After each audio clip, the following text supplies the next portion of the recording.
मध्य प्रदेश के पूर्व मुख्यमंत्री शिवराज सिंह चौहान रविवार को ग्वालियर में चुनाव प्रचार के लिए पहुंचेंगे। यहां भाजपा प्रत्याशी भारत सिंह कुशवाहा के समर्थन में हजीरा से लेकर उरवाई गेट तक रोड शो करेंगे। इस दौरान वह भारत सिंह के समर्थन में वोटिंग करने की अपील करेंगे। इससे पहले वह ग्वालियर के बेरजा, भीतरवार व बैराड़, शिवपुरी में भाजपा प्रत्याशी के समर्थन में जनसभाओं को संबोधित करेंगे। मध्य प्रदेश के पूर्व मंत्री व कांग्रेस नेता दीपक जोशी राजगढ़ जिले के तलेन पहुंचे, जहां उन्होंने कांग्रेस प्रत्याशी दिग्विजय सिंह के समर्थन में जनसभा को संबोधित किया। इस दौरान उन्होंने ग्रामीण और कस्बाई इलाकों में विधायक सांसद निधि से बनने वाले बस स्टॉप के निर्माण में होने वाली कमीशनखोरी की पोल खोल दी। वहीं प्रदेश की भाजपा सरकार को आड़े हाथ लेते हुए कहा कि बहनों के खाते में 1200 रुपए दिए और जीजाजी की जेब से 2200 रुपए बिजली के बिलों में ही वसूले जा रहे हैं। मध्य प्रदेश में 2 चरणों में 12 लोकसभा सीटों पर मतदान हो चुका है। पहले चरण की 6 सीटों पर 2019 के मुकाबले 7.5% व दूसरे फेज की 6 सीटों पर 8.6% मतदान कम हुआ है। इन 12 सीटों पर प्रदेश सरकार के 12 मंत्रियों की विधानसभा सीटें भी आती है। मंत्रियों के इलाके वाली इन सीटों पर 2019 के चुनाव की तुलना में औसतन 8.5% मतदान कम हुआ है।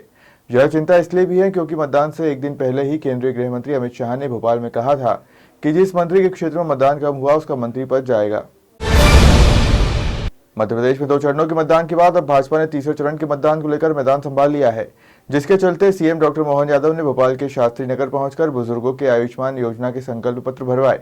फॉर्म जमा करवाने के बाद सीएम ने कहा 70 साल से ज्यादा नागरिक, वे चाहे किसी भी जाति के हों, किसी भी आयु के हों, सभी बुजुर्गों का आयुष्मान योजना का लाभ मिलेगा। इंदौर नगर निगम में 107 करोड़ रुपए के फर्जी बिल घोटाले में पुलिस ने आरोपियों की धरपकड़ शुरू कर दी है। रविवार को पुलिस ने घोटाले में लिप्त राहुल बडेरा के डीवी सिटी टाउनशिप स्थित बंगले पर छापामार कार्रवाई की, जहां से पुलिस ने कुछ दस्तावेज जब्त किए। इसके बाद मदीना नगर स्थित मोहम्मद सिद्दीकी के घर भी पुलिस पहुंची। इंदौर में लोकसभा चुनाव के लिए 13 मई को होने वाले मतदान के लिए अधिकारियों कर्मचारियों की ट्रेनिंग चल रही है। इसमें अनुपस्थित रहने पर 208 कर्मचारियों को कारण बताओ नोटिस जारी किए हैं। मतदान दल के लिए पीठासीन अधिकारी और मतदान अधिकारी 1 के लिए 15 अप्रैल से 19 अप्रैल तक ट्रेनिंग आयोजित की गई थी। इनमें 152 अधिकारी कर्मचारी बिना कारण बताए नहीं पहुंचे। इसी तरह मतदान अधिकारी 2 और मतदान अधिकारी 3 का 22 से 23 अप्रैल तक ट्रेनिंग आयोजित की गई थी। इनमें भी 56 कर्मचारी नहीं पहुंचे, जिसके चलते इन सभी को कारण बताओ नोटिस जारी किए। कांग्रेस के national press coordinator Manoj Sharma ने खंडवा में न्याय पत्र को लेकर प्रेस वार्ता की। उन्होंने कहा कि कांग्रेस के 5 न्याय को लेकर हम वोटर्स के बीच जाएंगे और अपनी बात रखेंगे। 10 साल से देश में दमनकारी सरकार चल रही है। कांग्रेस 5 गारंटी के साथ चुनाव में उतरेगी, जिसमें युवा न्याय, नारी न्याय, किसान न्याय, श्रमिक न्याय, हिस्सेदारी न्याय शामिल है। मध्य प्रदेश में पिछले कुछ दिनों से मानसून का मिजाज बदला हुआ है, जिसके चलते कहीं तेज तो कहीं पर हल्की बारिश का सिलसिला जारी है।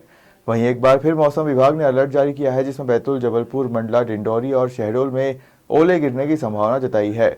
इसके अलावा मौसम विभाग ने इन जिलों में गरज चमक के साथ बारिश की संभावना भी जताई।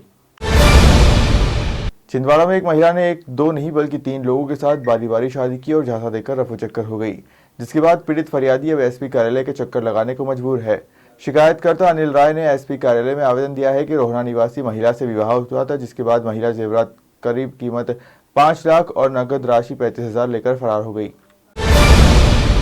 वंदे भारत स्लीपर ट्रेन के बाद भारतीय रेल अब जल्द ही वंदे मेट्रो ट्रेन की सौगात देने वाला है। प्राप्त जानकारी के मुताबिक अगले महीने ट्रायल रन शुरू करने के बाद रेलवे इसी साल जुलाई में कम दूरी की इन वंदे मेट्रो ट्रेनों का भी ट्रायल रन शुरू करेगा। एक और जहां वंदे भारत स्लीपर ट्रेनें 1000 किलोमीटर से अधिक दूरी के रूट्स पर चलेंगी, वहीं वंदे मेट्रो ट्रेन इंटरसिटी ट्रेन की तर्ज पर 100-250 किलोमीटर के रूट पर 2 प्रमुख शहरों को जोड़ेंगी।